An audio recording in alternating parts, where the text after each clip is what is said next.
Selamat datang di video kami yang berjudul Panduan Profesional Penanganan Awal Kejang Demam pada Anak. Dalam video ini, kami akan membahas secara mendalam tentang kejang, demam, penyebabnya, serta langkah-langkah yang dapat Anda ambil sebagai orang tua atau pengasuh untuk menangani situasi ini dengan tenang dan efektif. Kejang demam adalah kondisi yang umum terjadi pada anak-anak, terutama pada mereka yang berusia antara 6 bulan hingga 5 tahun. Kejang ini biasanya dipicu oleh demam tinggi yang sering kali disebabkan oleh infeksi. Meskipun kejang demam dapat menakutkan, penting untuk diingat bahwa kebanyakan anak akan pulih sepenuhnya tanpa komplikasi jangka panjang.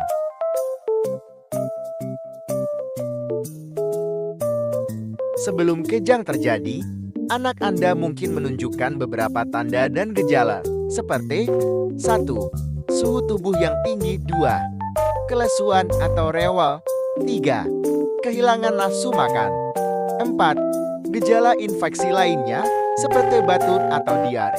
Ketika kejang demam terjadi, Anda mungkin melihat anak Anda mengalami gerakan tubuh yang tidak terkendali, kehilangan kesadaran, wajah yang tampak pucat atau biru. Oke, Mams sudah tahu kan sekarang kalau anak kejang itu kayak gimana gejalanya. Nah, sekarang kita cari tahu nih gimana cara kita menyikapi supaya tidak panik ketika anak kita kejang. Nah, yang pertama, ketika anak kita kejang, maka yang kita lakukan adalah mencari tempat yang aman. Kenapa? Karena itu akan berisiko cedera pada kepalanya. Maka kita letakkan anak di tempat tidur ataupun kepala anak kita beri bantal. Terus yang kedua apa lagi? Yang kedua, posisikan anak dalam kondisi miring. Kenapa dalam kondisi miring? Karena ketika anak itu kejang, maka akan banyak cairan dari mulutnya itu yang terkumpul. Nah, anak-anak ini kan ketika kejang tidak bisa untuk menelan, untuk mengurangi terjadinya resiko tersedak, maka si anak kita miringkan. Terus yang ketiga apa lagi, Mams? Ada yang tahu nggak?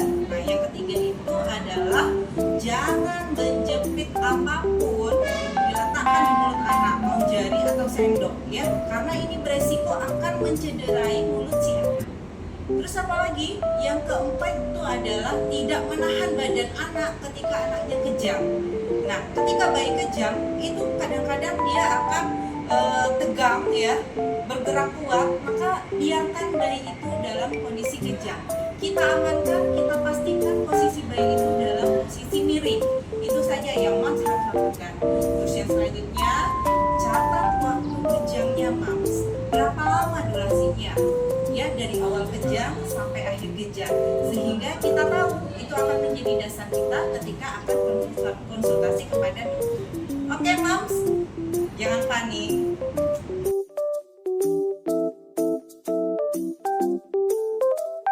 Ada beberapa situasi di mana Anda harus segera mencari bantuan medis. Jika kejang berlangsung lebih dari 5 menit. Jika anak Anda mengalami kejang berulang. Jika anak Anda tampak sangat lemah atau tidak responsif setelah kejang.